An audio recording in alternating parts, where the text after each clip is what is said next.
नमस्कार छात्रों, अब समय है वचन पाठ को सरल शब्दों में समझने का। जैसा कि आपको दिखाई दे रहा है, गमला, गमले अर्थात एक वस्तु एक से अधिक बन रही है। माला, मालाएं।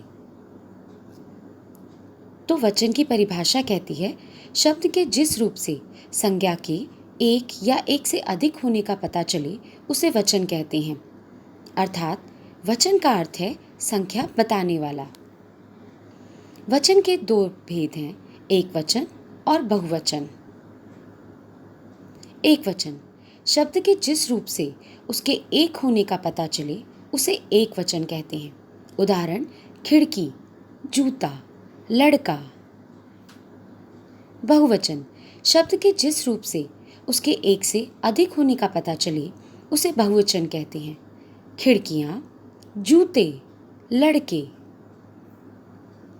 वचन बदलने से संज्ञा का रूप भी बदलता है, जैसा कि आपके सामने कुछ उदाहरणों में दिखाया गया है। ये उदाहरण आप आराम से पढ़ सकते हैं। वचन बदलने पर संज्ञा के साथ क्रिया का रूप भी बदलता है। उदाहरण बकरी घास खाती है, बकरियां घास खाती हैं। अर्थात बकरी को आपने बकरियां में चेंज किया और उसके बाद हैं को है में बदला। वचन बदलने पर संज्ञा के साथ क्रिया का रूप भी बदलता है। लड़का खेल रहा है, लड़के खेल रहे हैं। लड़का को आपने लड़के बनाया और है को हैं।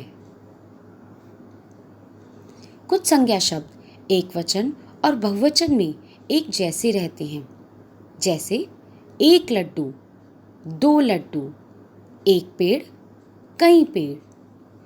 ऐसे शब्दों में आप संख्या को बदलकर ही उनका वचन बदल पाते हैं। कुछ और उदाहरण, कुछ संज्ञा शब्द एक वचन और बहुवचन में एक जैसे रहते हैं। एक आदमी, तीन आदमी, एक दांत, चार दांत। एक वचन और बहुवचन के कुछ और उदाहरण, एक लड्डू खाया, दो लड्डू खाए, एक पेड़ टूट गया, कई पेड़ टूट गए। एक आदमी बैठा है, तीन आदमी बैठे हैं।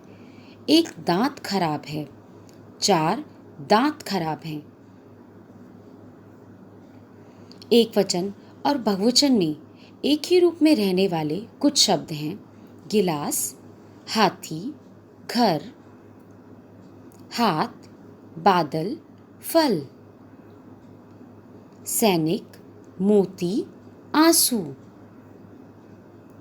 आदर देने के लिए एक वचन के स्थान पर बहुवचन की क्रिया का भी प्रयोग किया जाता है, जिसके उदाहरण आपके सम्मुख हैं। अध्यापक पढ़ा रहे हैं। इसमें हमने अध्यापक को आदर देने के लिए एक होने के बावजूद उनके लिए बहुवचन क्रिया का प्रयोग किया है। पिताजी खाना खा रहे हैं। पिताजी को आदर देने के लिए हमने इस वाक्य में भी बहुवचन क्रिया का प्रयोग किया है। पंडित नेहरू बहुत बड़े नेता थे। आशा करती हूँ यह पाठ आपको समझ आ गया होगा। आपका दिन मंगलमय हो। धन्यवाद।